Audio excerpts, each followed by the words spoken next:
Hello, listeners. I'm Timstradamus. This is Monday. Hopefully you had a good weekend. Voyse and I have spent the last week getting over a summer cold. They're awful. I don't recommend that trip. It's been a blast. Yay. Although we basically spent, a day or two just binge watching cooking shows Halloween on the couch. shows was amazing. That's kind of our jam. When we get sick, we like to just mellow out on the couch. Watch something, see people's creativity and artisticness. It's great. Fall asleep in and out throughout the entirety of the day. Yeah, that sounds about right. So there was some good and bad. We got to spend a little more time just lounging together. It still sucked to get a cold. I agree. Joining me, as you can tell, is my lovely and beautiful co-hostess, Voyse. Good morning, Timstradamus, and welcome to all of our listeners. I think I have a really cute joke for you. What did the policeman say to his hungry stomach? Where are the donuts? I mean, yes, but no. Freeze! You're under a vest. Cleverly cute. I like that. You're under a vest. I thought it was really adorable. I also feel like this is something if Dracula were actually a policeman. I want to vest you. Freeze! You're under a vest.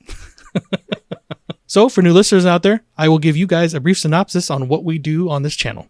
Voyse finds varied stories on Reddit, and hopefully they don't piss you guys off. But sometimes they do.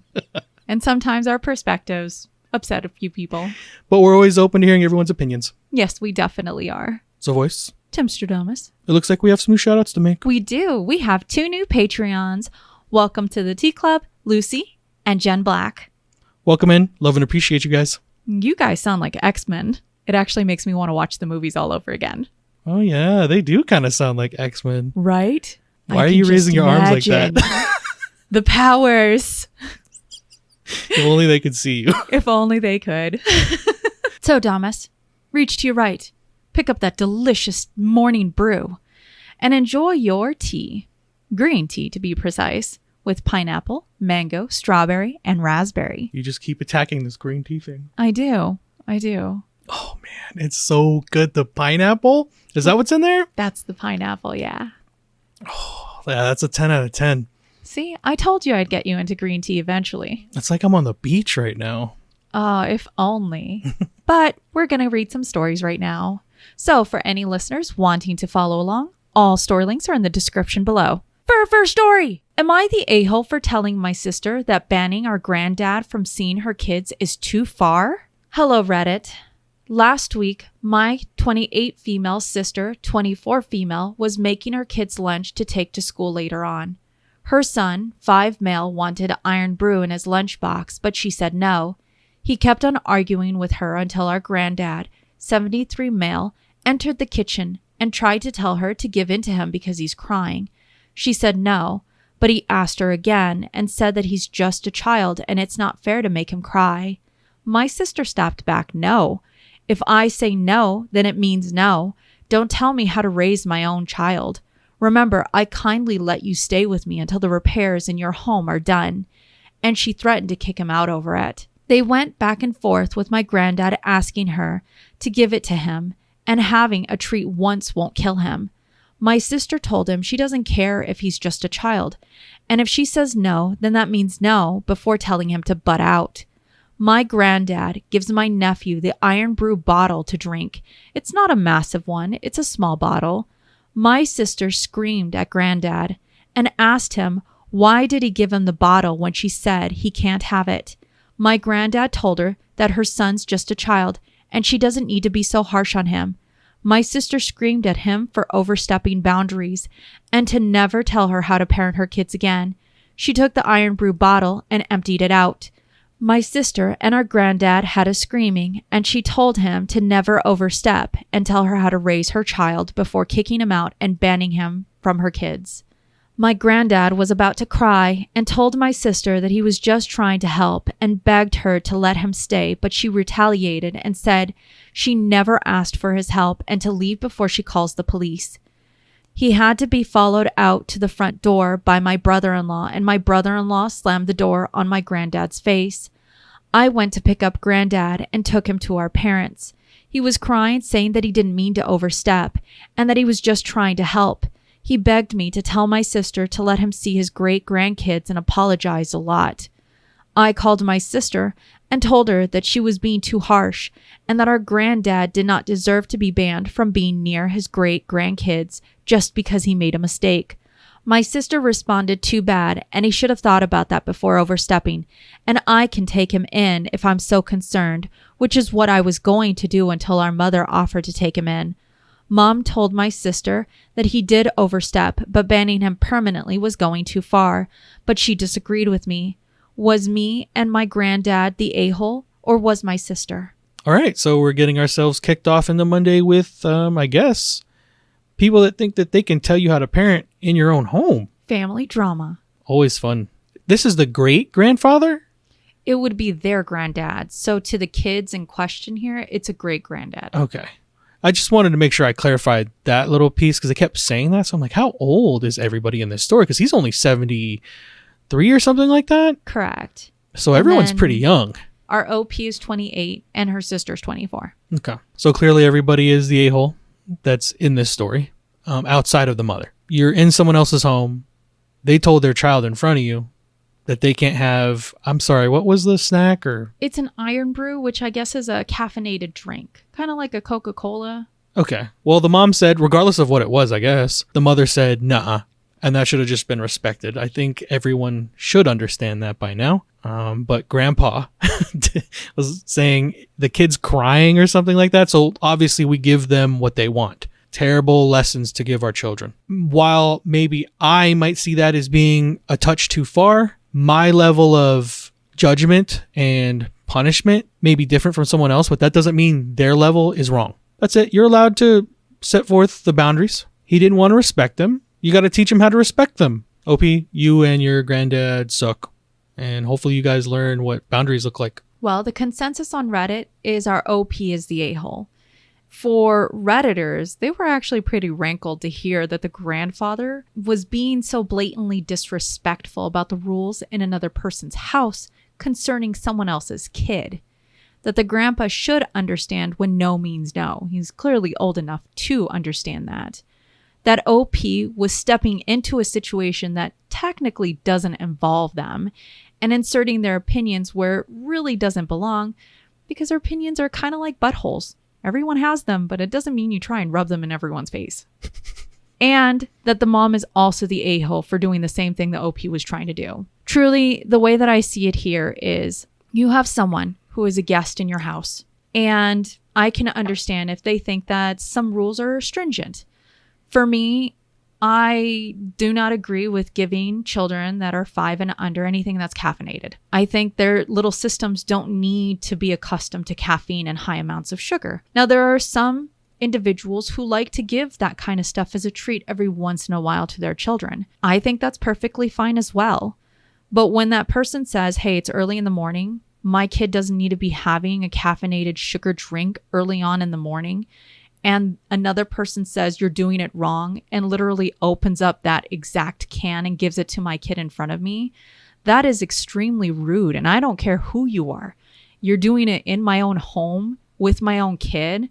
You're reinforcing very bad premises of what a child sees is supposed to be the right way to behave and the wrong way to behave. A lot of this stems on just that, respecting someone else's home and how they do things. It might not be the way that you do things, but that's why you have your own home and your own rules. Grandpa's walking a very fine line because what he just taught his grandkid was don't respect what your mother has to say. Exactly. And that's not good to be putting in their heads at 5 years old. Well, I do wish that family good luck because it looks like they're going to have a tough time until they actually learn boundaries. Sometimes we have to learn. Well, let's go on to our next story and see what you think about selling vehicles to family. Am I the a-hole for telling my parents they had to sell my vehicle back to me? My parents love all their kids. They just have a soft spot for my somewhat useless brother. He can't win. He is almost 30 and he has never had a steady job, just a series of Joe jobs, wearing a name tag and a hat. Whenever I buy myself a new car, I give my old one to my parents. I could trade them in, but I can afford to help my parents out.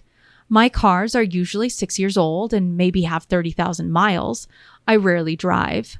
The last car I gave them was a Jeep Patriot. It was loaded. I could have traded it in for $9,000. Instead, I sold it to my dad for $1. He had it for 6 months before he gave it to my brother. My brother sold it for $12,000. I could have done that. My whole idea was for my parents to have a good car with no maintenance issues. I just got a new Bronco, so I talked to my parents. I said that the only way I would give them the Ram was if we had a contract stating that if they sold it in the next 5 years, they had to sell it back to me for $1. They said that I was treating them like children and that once it was their truck, they could do whatever they wanted. I agreed that was fair. I sold my truck privately and got $27,000 for it. I used that as part of my purchase for my new Bronco. My dad saw my new vehicle and asked when I was going to drop off the truck. I told him I sold it. Him and my mom are upset because they are now driving a 12-year-old Kia shitbox. That's not really my problem. I tried to help them and it wasn't good enough for them. My parents think I went back on my word. I never promised them anything. I only ever offer them a deal. Am I the a-hole? Absolutely not, OP. In fact, your parents are very entitled. I think it started as it being something very nice. It sounds like. I mean, how many people would love to be given a very well taken care of car? They own these cars for maybe about 6 years and only have 30,000 miles on them. They really don't drive. Yeah, they quantify. They don't drive a whole lot, but they like nice things. So, hey, I think most people would take that deal. $1 for a car in great condition. But the rub here is OP was doing it for their folks, not their brother. And based off of how ROP describes their brother, they don't have a high opinion of him. The Kia that they have right now is 12 years old and in rough shape. I guess you should have thought about that before you sold the other car. Or when ROP comes back to you for the last time and says, I'll give you my next car as long as you sign a contract. And a very easy one. I wonder if the parents were pocketing some of that $12,000 and that's why they were okay with handing it off to the brother to do what he wanted with it. I'm not sure. It's a combination in my mind where I wonder if the brother also convinced the parents into, hey, can you just help me out? I'm always going through these rough times. If you really love me, that kind of feeling where as a parent, you get guilted into giving something.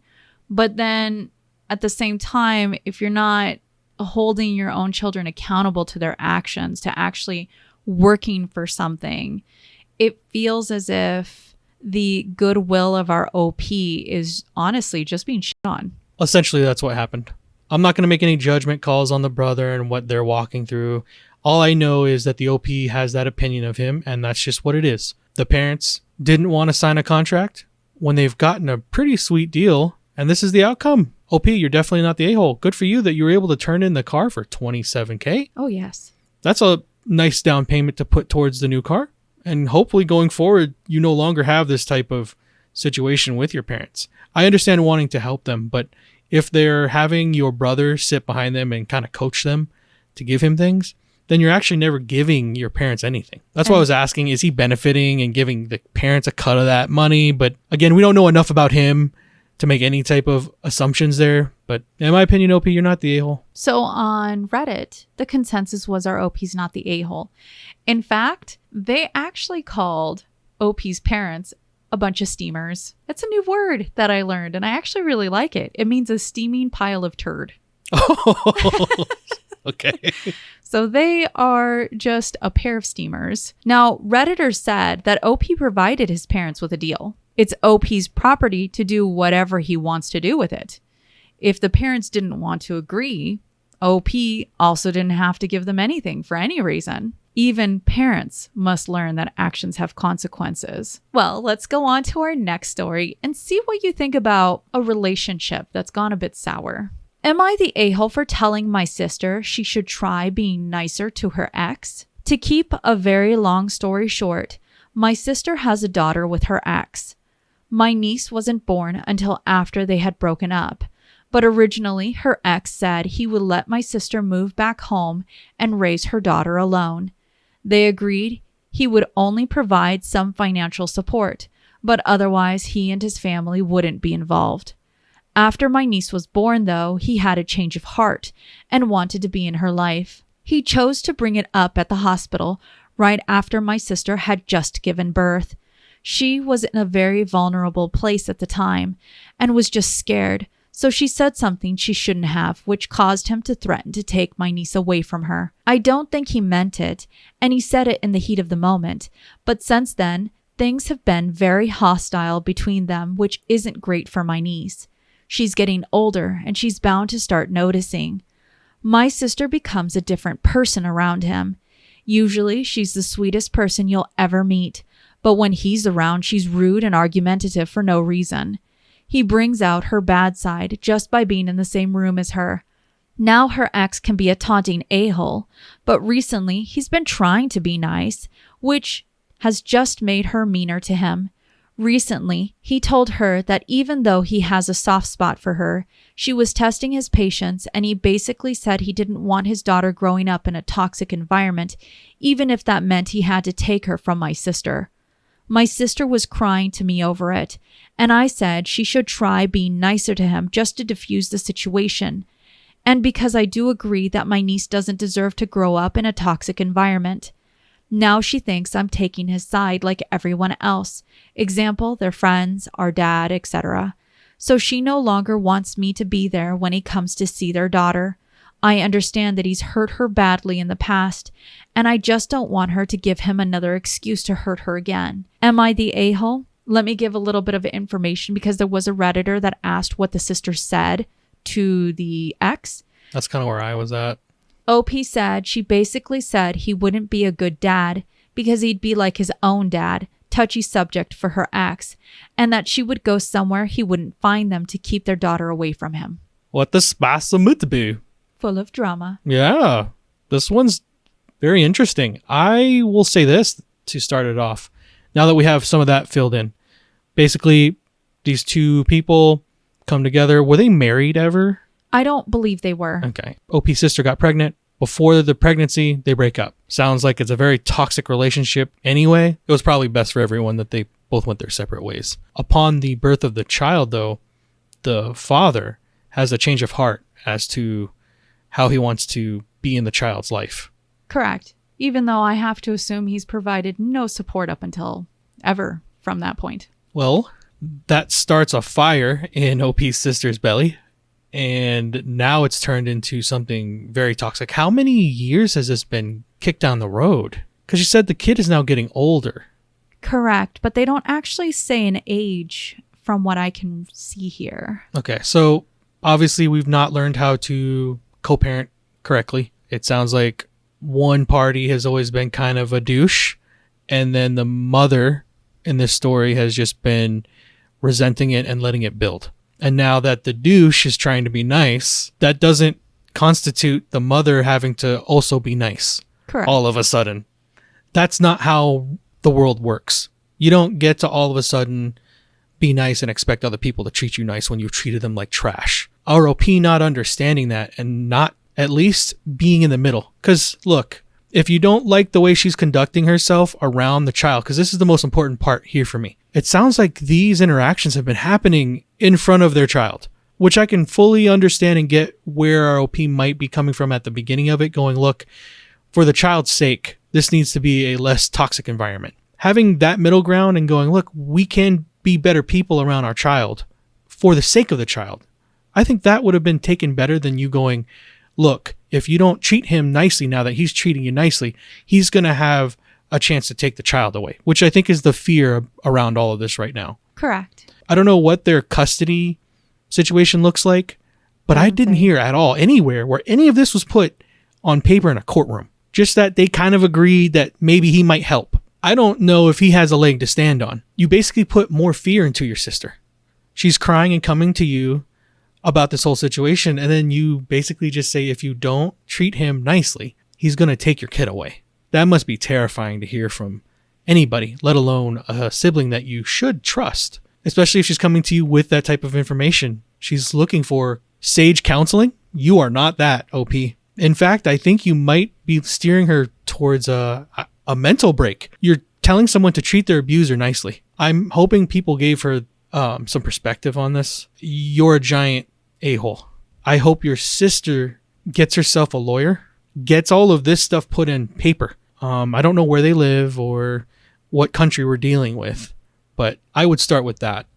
And keep your unsolicited opinions away from your sister because they're harmful. There's my unsolicited opinion.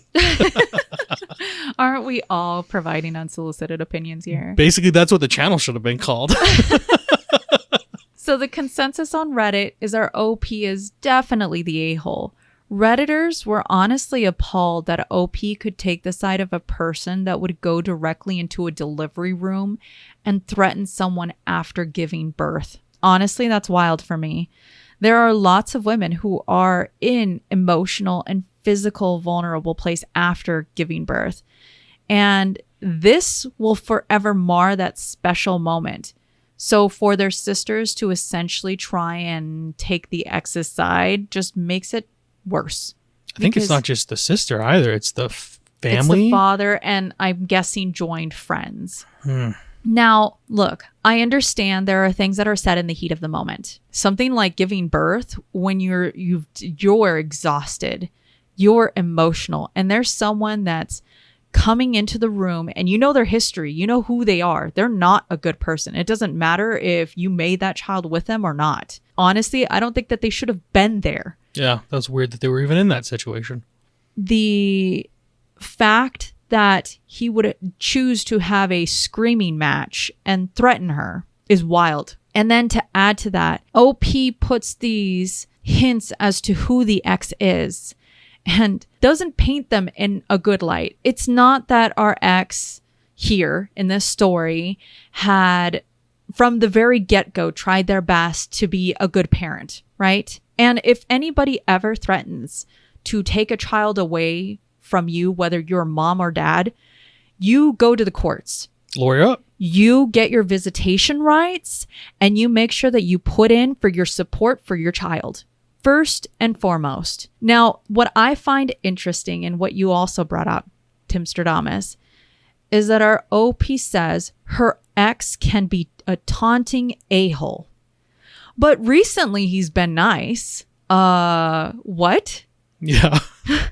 Excuse me? Let's forgive all of these things. So the whole time that your sister has had to, and she's probably been letting visitation happen between dad and child, she's been having to deal with his assholishness. I don't understand why it is that you expect someone who you say is usually the sweetest person to be around, why you would expect for them to be sweet to someone who is an absolute just garbage human. Exactly. That just wilds the mind that you would expect for her to change because, well, now he's changed. He says he's got a soft spot for you, and that's why he's been dealing with it. I would just like to say I'm raising up my metaphorical middle finger here for that.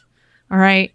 It grosses me out when someone says that they have a soft spot for you when they are an absolute a-hole. Yeah. That would excuse anything that they've done wrong in the past. It's gross. I think our OP is not a good person for their sister. The one thing that I will say for anyone who's in a situation as the sister in this story, don't let other people twist you into being a different type of person. You don't need to be an a-hole back to them just because they were an a-hole to you. All that you need to do is treat them with cold cordiality. That's it. They don't deserve any more or any less of you than that. And you only need to be that for your child. Simple as that. That's the best side of advice that I can offer for the sister. And for our OP, the only advice that I can say, don't pick a side where there doesn't need to be one.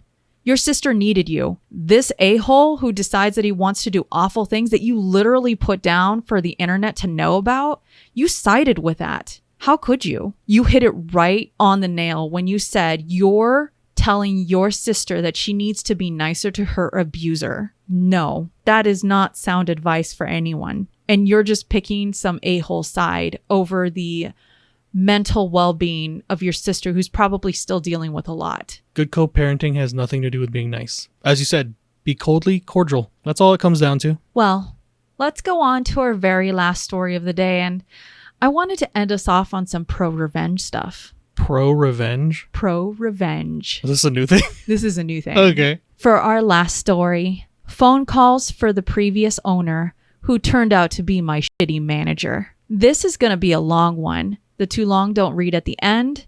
This could also go on the AITA sub. You guys decide. Names have changed to keep anonymity. Mobile phones became common in my country around 2004. Just as I finished high school, my parents bought me my first phone, a second-hand Nokia. It was bulky and basic, but I promised myself that someday I'd buy a new phone with my own money. When college started, I had a 2-hour daily commute. In high school, I had excelled academically and won several district-level awards. These awards were being distributed during my first year of college. One nationalized bank award finally gave me enough money for a new phone. I bought a Sony Ericsson K300i and a premium SIM card, not realizing it had been abandoned by its previous owner. By the third day, I started receiving calls for a guy named Bitsaw from various financial institutions. It turned out the number previously belonged to him, and for 20 years I've been getting these calls. Determined to keep my premium number, I began a routine of blocking wrong numbers. Back then, blocking was device specific, so each time I got a new number, I had to start over, keeping a list of numbers to block. I got my first job after graduating in 2009.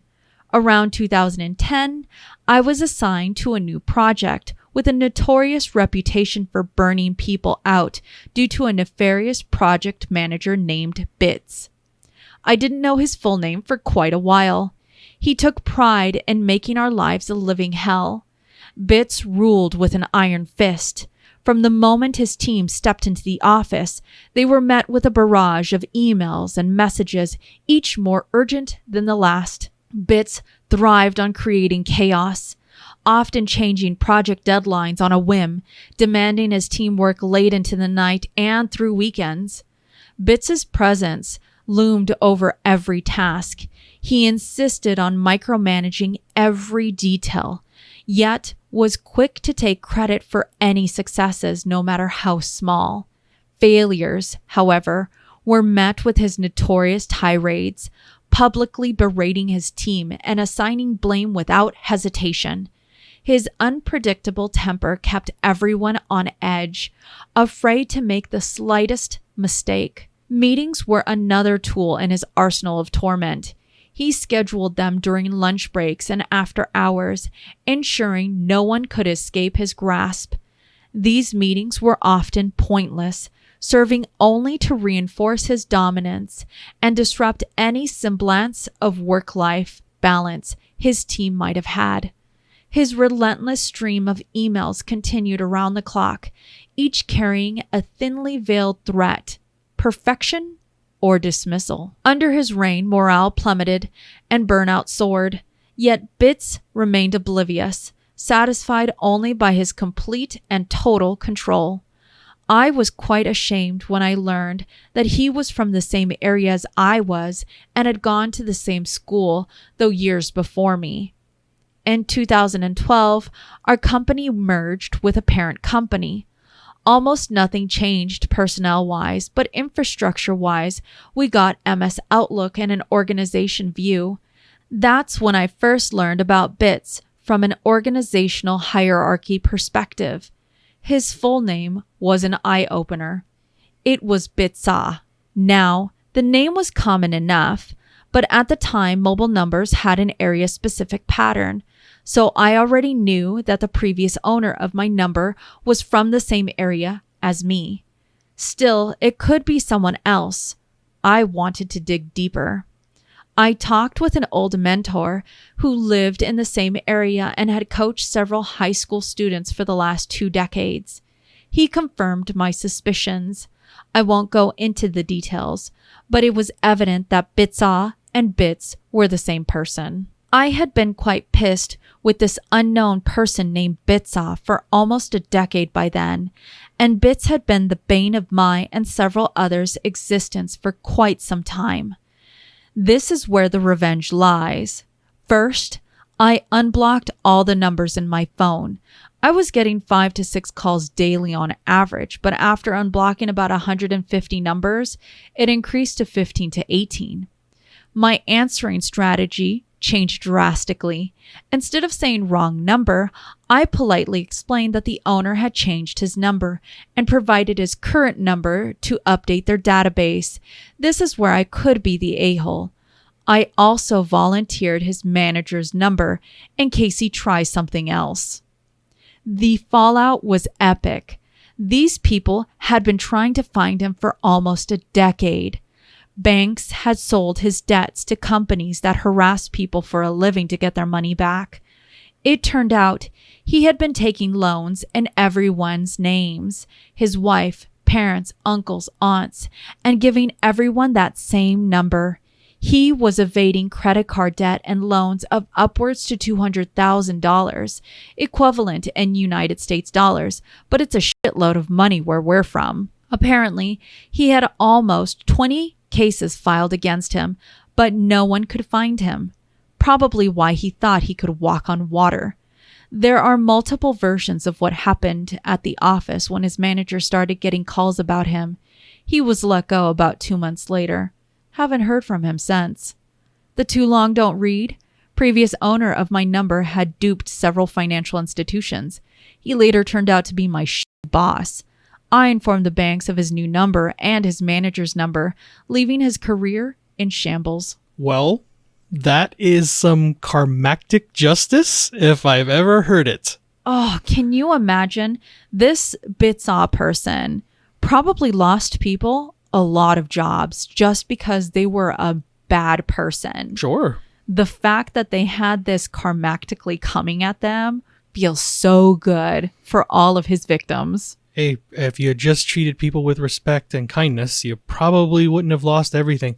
Although he needed that to happen at some point anyway. It sounds like this Bitsaw person is a terrible human. Not only were you a tyrant professionally, but you were in your personal life as well. You got what was coming to you. It's funny because as he's filling us in on the details in the story early on, he's talking about all the phones he was going through. All I kept thinking about was my Motorola flip phone, the Razr. They don't build phones like that anymore. I used to throw mine up against the wall all the time, see if I could catch it like a frisbee. I can't tell you how many times I used to drop my phone and nothing would happen to it. And then I got my, touch screen phone and I broke several of those. Oh, yes, listeners. We have had to replace several phones because Voyse loves dropping them. I drop phones quite often, although now I haven't broken one in quite a while, knock on wood, but lately they have been falling on my toes. I think, 2 or 3 times now? Oh God, it hurts so much. Gravity is not very nice to these heavy phones. These big old bruises. It's awful.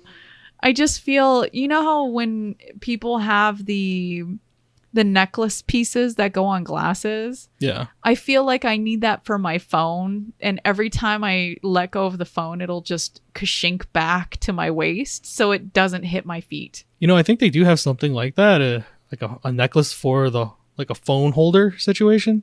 Well, we have to look into that for you. It sounds like I need that kind of help. Well, was that our last story? That was our last story. The third one was definitely my favorite out of all of them. Did it ruffle your feathers a little? Oh, yeah. Well, I'm glad I could find one that could instill such passion.